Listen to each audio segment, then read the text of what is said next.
On today's episode of Gathering the Kings. That's all pretty standard stuff to me. There isn't just one I would love to track. I guess I think that it would probably be happiness.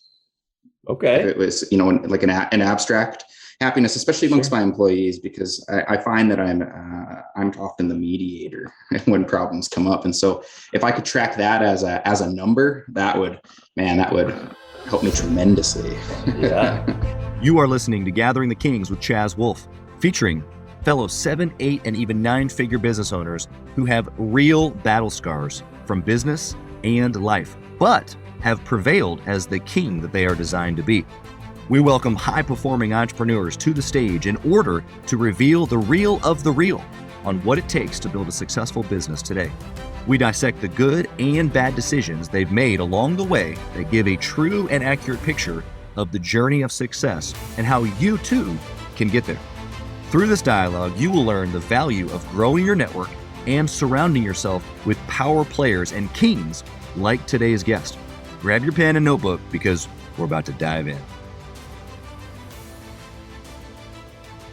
What's up, everybody? Chaz Wolfe, Gathering the Kings.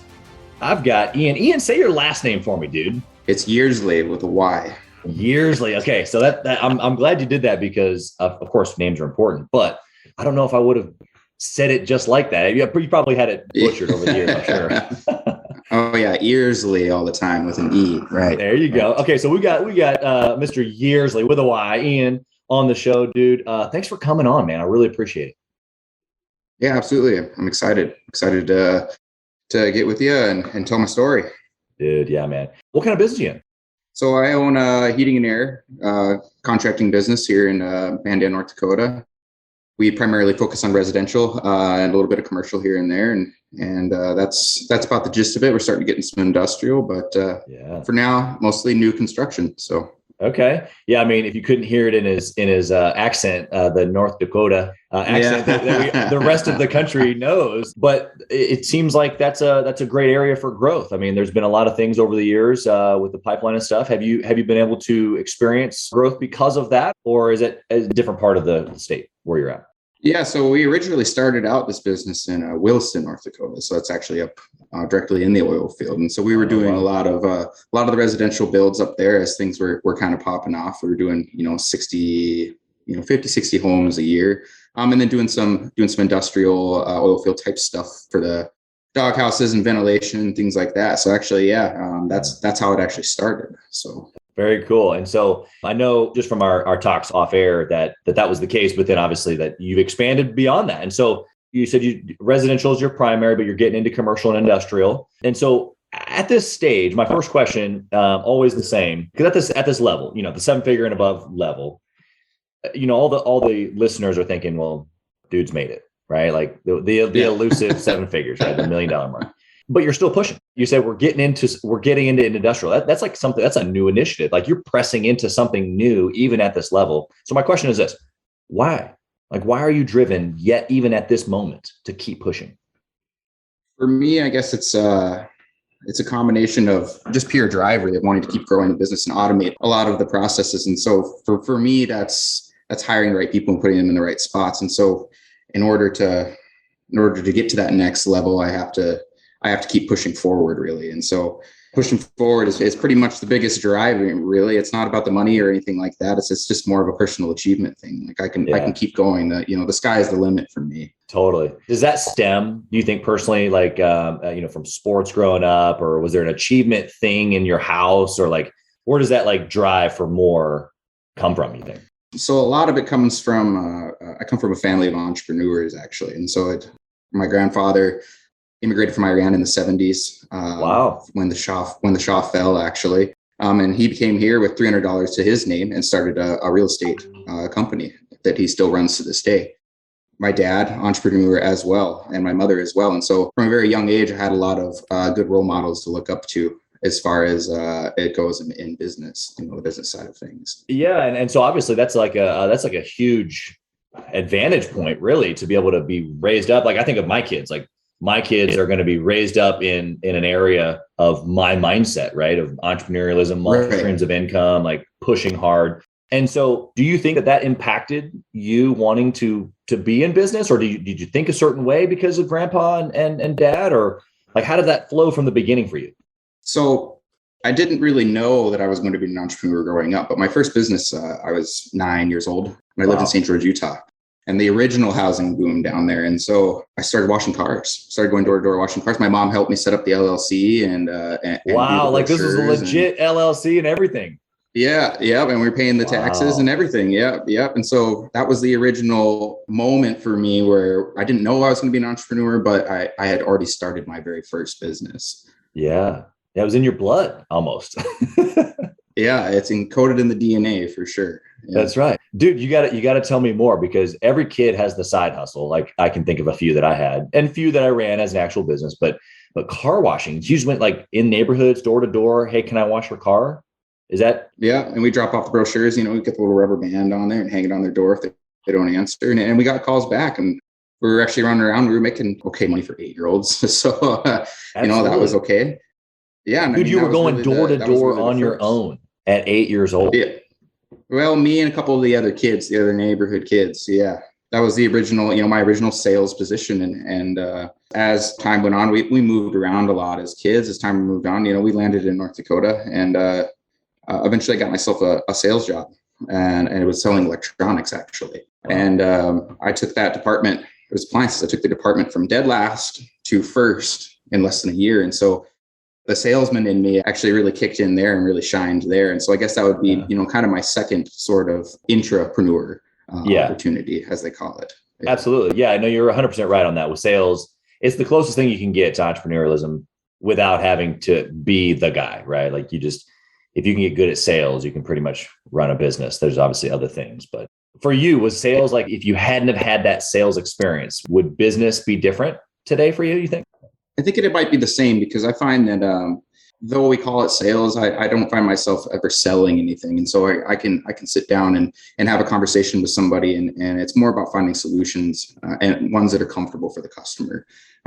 So really, to me, could I have done it without it? Yeah, it probably would have taken me longer for sure. The biggest thing that I think that would be the driving factor behind this business is a persistence. Was continuing.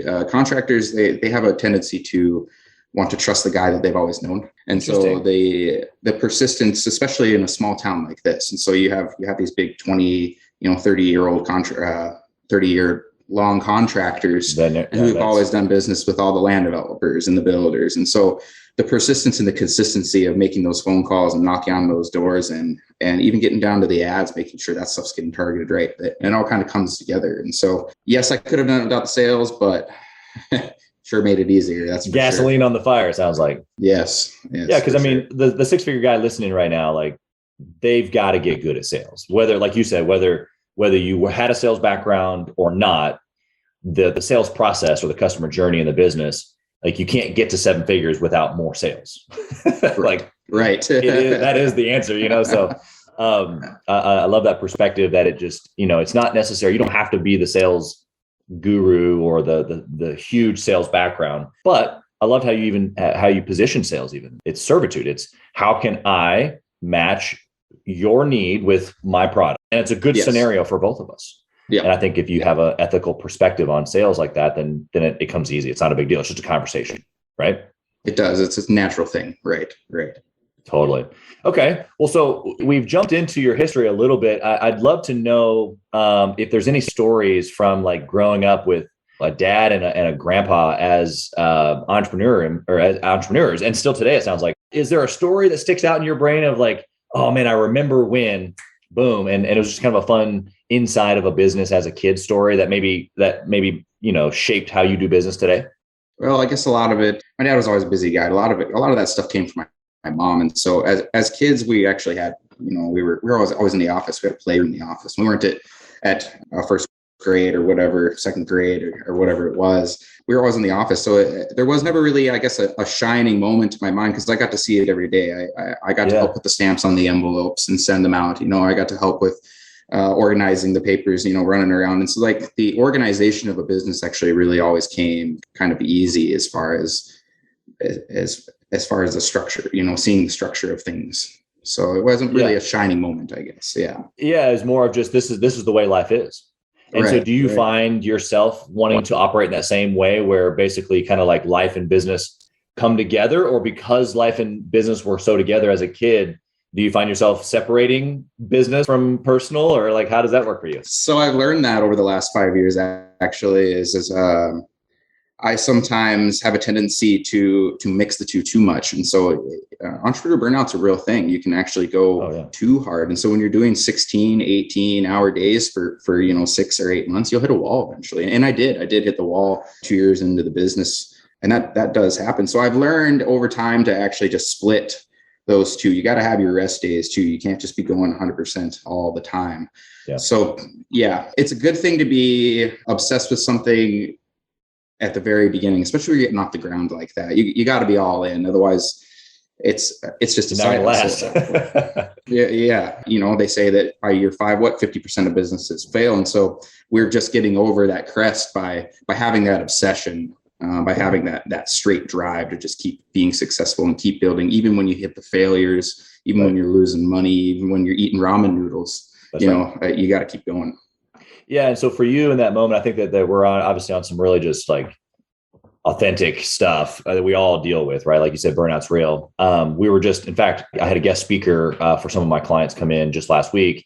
He was talking about peak performance and, rest time and essential work time. And basically when you operate best, even the 3, 4, 5 hour like peak where you like can get like 5 times the work and to not try to work that hard outside of those hours. And anyway, it was just really, really strategic. But to your point, as an entrepreneur who's growing, like sometimes you just got to do what it takes.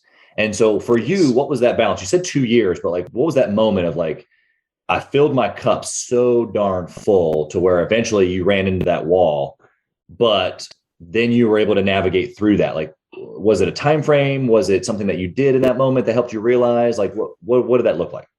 The biggest moment there was we were still out in the oil field, and we were doing 3, 4 days at a time, 16, 17 days. We'd drive home, and COVID came along. That smacked us in the face. And that really showed us that our foundation was made of sand, actually. Interesting. We didn't have a strong foundation with our contractors and stuff. And so overnight when COVID hit, we went from 50, 60 homes and all that industrial work to nothing. It took 4 days total, actually, from having all that work to zero. And so I actually have gone to zero inside of this business before, but I had along the way been calling contractors in Bismarck because we wanted to bring it home that whole time. It's good money in the oil field, but we'd wanted to bring it home. And so when that happened, we had a stroke of luck that the contractor here, after I called him every month for a year, let us have some of his work. And so that summer, even with the COVID going on, HVAC is essential. That's right. So they let us have jobs on sub. So we didn't get the material in the beginning, but we were able to keep things afloat and keep things keep working, going, and found out that all the work that I had done previously had finally panned out, and just in the nick of time, for sure. Yeah.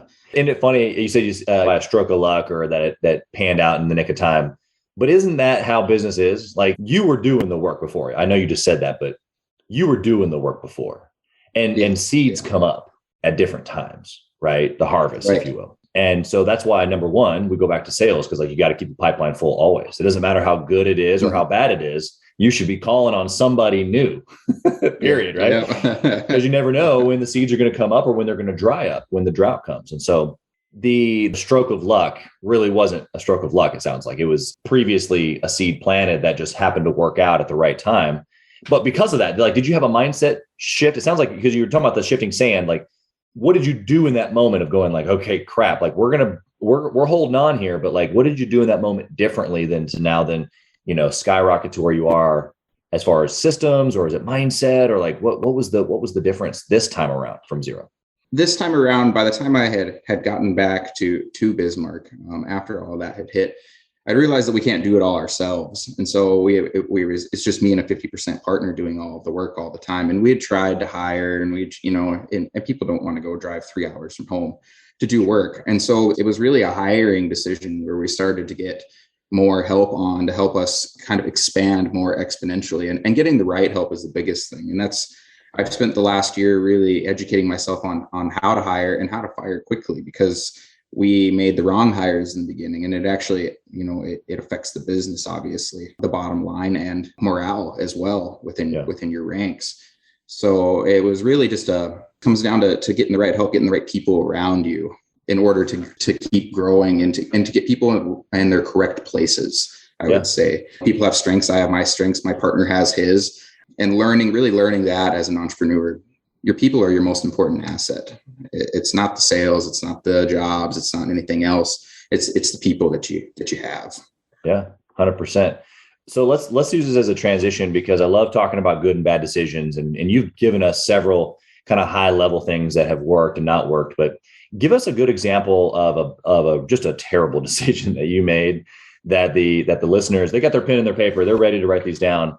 So just what'd you do that they just should just steer clear of? My biggest bad decision was, I guess it's kind of more of a general one, is not firing your customers fast enough. Okay.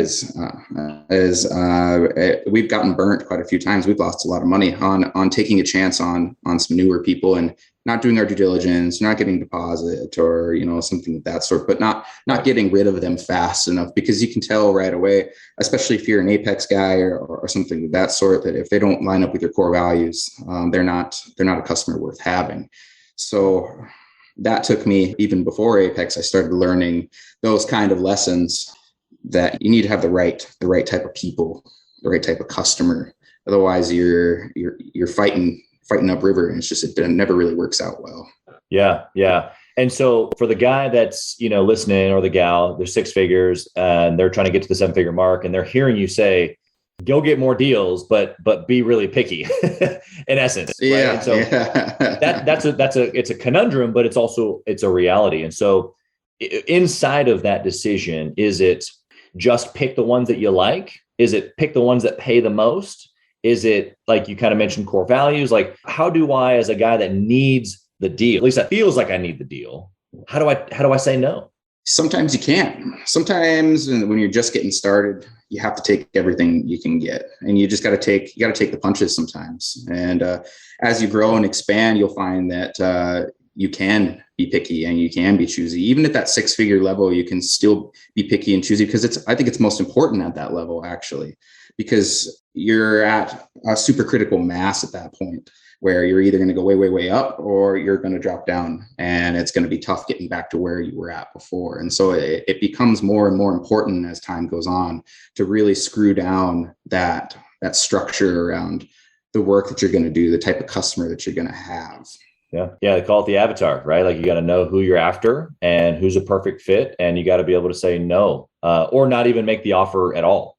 Sometimes that's part of the case. You get there and you no, this is not a job I want to do, or this is not a client I want to work with. So that's huge. Okay. So let's flip the script. What about a good decision that you made that has just been like catastrophic for you, or catapult? I mean, did this change the whole game? It was investing in the structure, the equipment side of doing the work. Is really getting the infrastructure in the trucks and going all in. Once we had known that we had a good idea, we had decided we were just going to push all the chips in at that point. And so we went out and we spent, 40, 50, 60 grand on all the stuff instead of buying it. So it became more of we're producing all of the material, and that saves us money. And so that it actually allowed us to grow more, do more jobs, have more guys in the shop making more stuff. And so it was really going all in on ourselves at that point. Once you get to that certain point, you have to decide, like, either this is it or you're going to go back to that desk job. And that just wasn't an option. You had burnt that one up, right? Oh yeah. That bridge was long burnt. That's awesome. So what I'm hearing you say in that, just a quick recap for the listener, you said go all in on yourself. But I hear you saying it's tied to big thinking. It's tied to not just go on in yourself and believe that you can do it, but believe that you can do the bigger thing, because what you've been doing, natural human instinct, is small, like safe, right? And Yes. Here, I can manage it. I can keep a close eye on it, right? Right. Going in, investing, doubling down, believing in myself, doing a shop, hiring, spending money, all that's really scary. Right. So give us a mindset there piece of how did you get to that place where you're just like, all right, fine, here are all the chips. Like, I'm willing to let go of the chips. It really is, like you say, especially when you get into the contracting world, a lot of contractors are really good at what they do, their trade, right?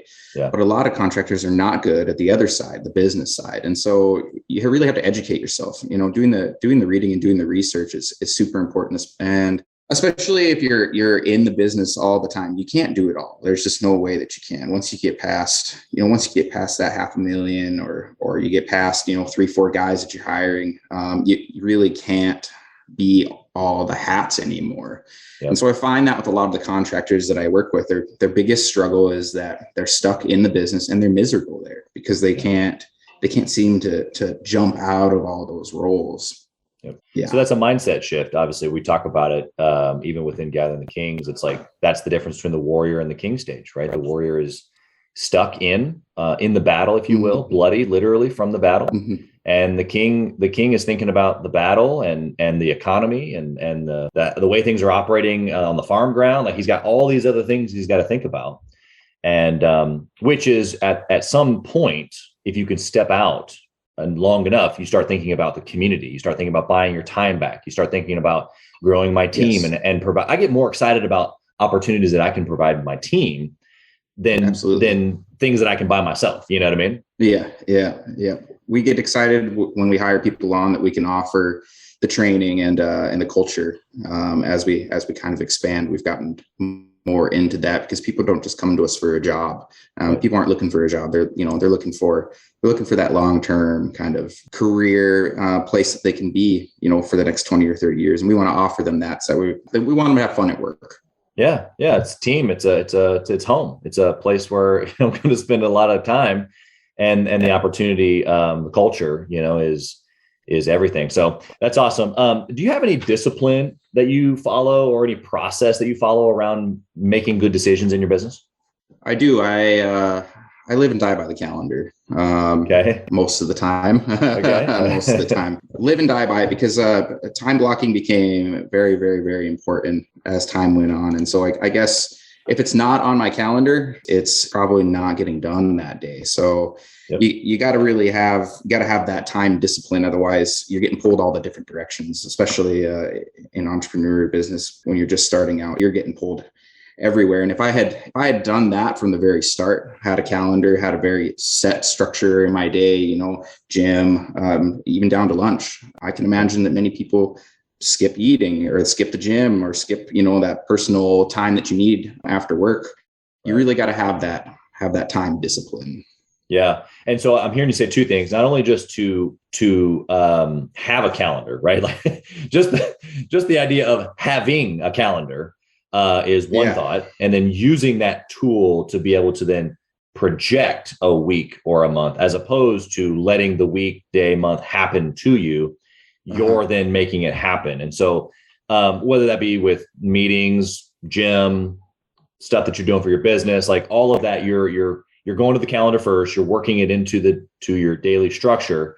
And so does that, obviously I kind of just hinted at like it being proactive versus reactive, but how has that played out for you since you've been doing that is what my question is. Since we started that, I have probably doubled my efficiency instead of letting that day run me. At least doubled my efficiency. And I'm a lot less stressed at this point. I don't feel like I'm constantly forgetting something or constantly have to be somewhere. So it really helps organize your mind, and it really helps tone down that stress a lot when you have that type of organization, that type of structure. And that applies in your personal and in your business. You can use it all over. Yep. I love it. All right, Ian, we're going to go to the speed round. I'm going to ask you some questions, and I want some quick, they don't have to be one-word answers, but I want some quick, well thought out, short answers here on the speed round, but I might ask you for some more. I kind of like digging in sometimes. But first question is this. If you could only pick one metric in your business and you could only choose to track that one thing, what would it be? Boy, we do quite a bit. You have your profit and loss, and you have your KPIs that you track. I guess that's all pretty standard stuff to me. There isn't just one I would love to track. I guess I think that it would probably be happiness. Okay. If it was, like an abstract happiness, especially amongst my employees, because I find that I'm often the mediator when problems come up. And so if I could track that as a number, that would helped me tremendously. Yeah. Do you find, is there a correlation where high happiness, high sales and profit, or does it teeter one way or the other? Or I'd say it's productivity more than anything else yes, sales come with that, but the productivity when people are happy in what they're doing, in the position that they're in, the opportunities that we're giving them, that helps them, which helps me. And so, yes, it's all tied together, I guess. And so ultimately, yeah, I guess the happiness of my employees and the satisfaction of, happiness of customers too. If you could bottle that crap, you'd be a real rich man real quick. That's right. Good. Okay. Next question is, what book would you recommend for a 6-figure owner who's trying to get to that 7-figure mark? Atomic Habits. Phenomenal book. So give us the main takeaway for you that you got from that book. The gist of those is really the persistence. I'd say that's the biggest thing, is being persistent and consistent with everything that you're doing. Yeah. Okay. Do you intentionally network or mastermind with other entrepreneurs? I do. I'm in Apex. I am planning on joining Lion's Den. We will be going to $1 Million Mastermind. We're going to go check that thing out. That's the biggest thing. I just went out and saw Jose Sanchez out in Colombia, and everything that I had just in my time there, just watching him operate, all the little tidbits that I gathered, even when I'm not asking questions, and I really didn't ask too many, but just watching someone else do work, really, I brought a lot of that home and really expanded on that, and really doubled down on some of the stuff I learned. So that's awesome. It's very, very important.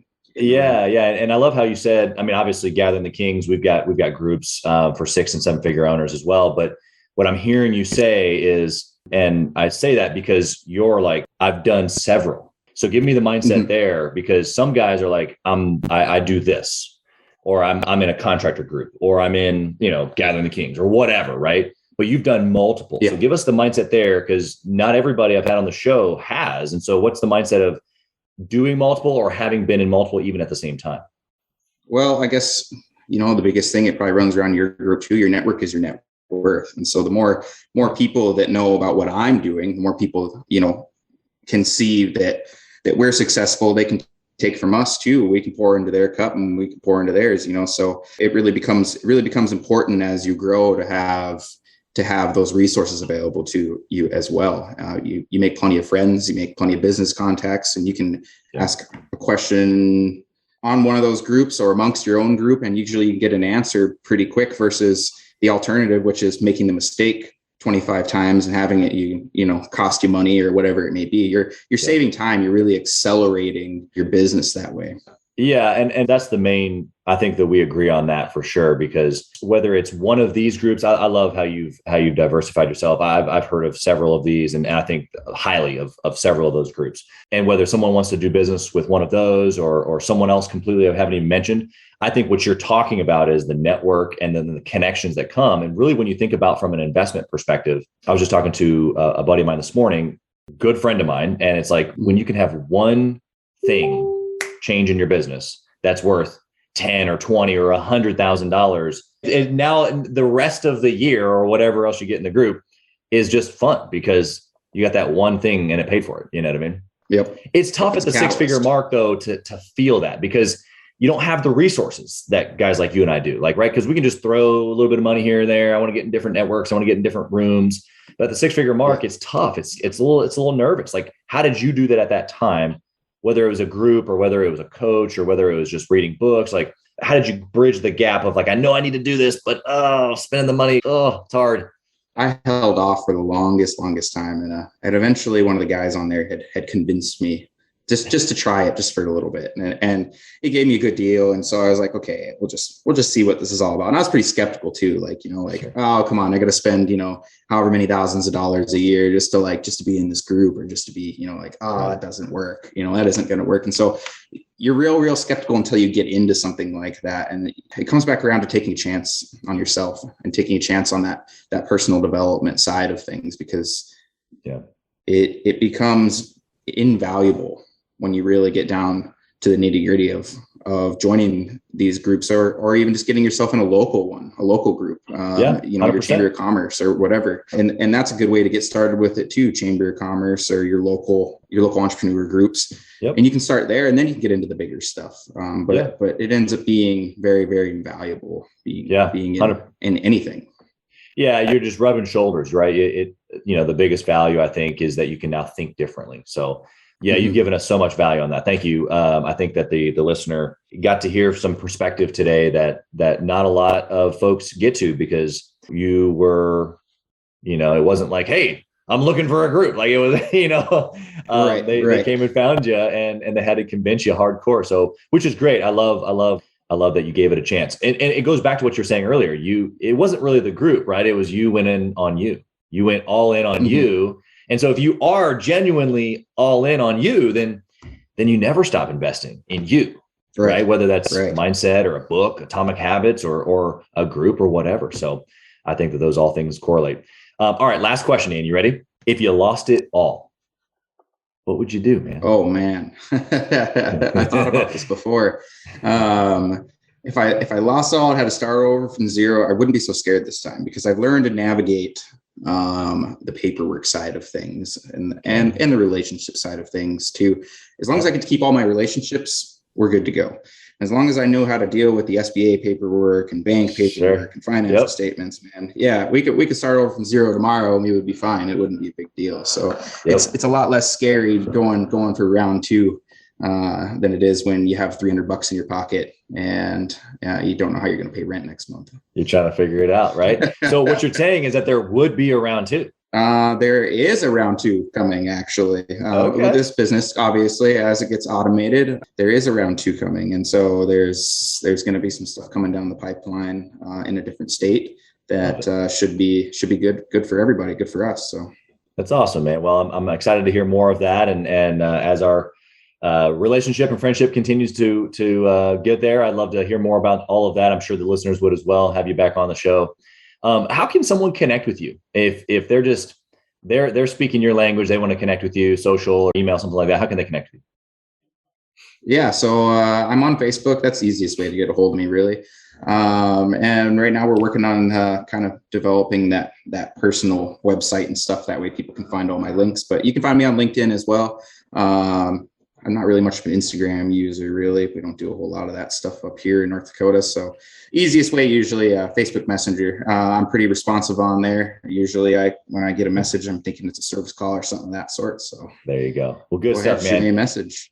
Ian, you've been incredible here today, and you've shared from the heart. I really appreciate it. And I think that, any last thoughts that you have for someone who's at the 6-figure mark that is trying to get to that 7-figure place that we haven't talked about? I don't think so. I think we've gone over pretty much all the nitty gritty of really putting your head down and getting to the next level for sure. Good stuff, man. Well, thanks again for being on the show, and good luck on all the projects, especially that new one that sounds like it's coming round two. And we'll be talking soon. Absolutely.